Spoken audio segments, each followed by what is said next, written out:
Burada soruşulur ki, qadının dində şahidliyi barədə soruşmaq istəyərdim. İki qadının bir kişinin şahidliyi götürülür. Niyə görə iki qadın? Bunun qadının ağlında naqislik var deyirlər. Nə də düzgündür. İki qadının şahidliyi bir kişiyə bərabərdir. Bu hər məsələdə deyil. Bu maliyyə məsələlərdə xüsusəndir. Əsas da maliyyə məsələlər, vəsiyyət məsələləri. Hətta bu Quranda ayədir. Quranda ən uzun ayə var, Borc ayəsi Bəqərədə. Orada Allah Subhanahu bu barədə danışır ki, deməli iki qadının şahidliyi bir kişiyə bərabərdir. Sonra da Allah Subhanahu özü açıqlayır niyə görə.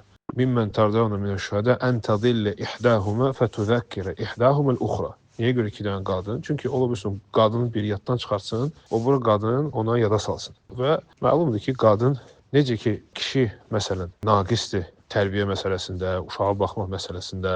Allah belə yaradıb kişini ki, o bu məsələ naqisdir, bacarmır bu işi. Ona görə görürsünüz ki, kişi heç vaxt balaca uşağına otura bilmir, tərbiyə verə bilmir. Naqisdir, bacarmır. Və həmçinin qadın da maliyyə məsələlərdə qadın emosionaldır. Məlumdur ki, tez yaddan çıxarda bilər. Düzdür, hamı yox, amma ola bilsin ki, yaddan çıxardır bu məsələləri. Ona görə Allah Subhanahu taala bəyan edib niyə görə. Biri yaddan çıxartsa, o biri onu yada salsın. Deməli, bu maliyyə məsələlərdir. Lakin belə məsələlər var ki, orada qadının bir şahidliyi elə qəbul olunur bir şahidlik kimi. Kişi ilə bərabərdirlər. Xüsusən o məsələlərdə ki, o barədə məlumat ancaq qadınlarda ola bilər. Kişilərdə ola bilməz. Məsələn, uşaq doğulanda necə doğuldu? Məsələn, eyblər var idi, yox idi, sağ doğuldu, ölü doğuldu. Məsələn, süd vermək məsələsində neçə dəfə süd verildi. Bu məsələdə qadının bir şahidliyi kifayətdir. Və digər başqa məsələlər var. Xüsusən qadınlara aid olan məsələlərdə, o məsələdə artıq bu qadınlara aid olduğu üçün qadınlar o məsələlərə dəqiq olur. Orada səhv eləmir. Ona görə bir qadının şahidliyi qəbul olur. Maliyyə məsələlərdən fərqli olaraq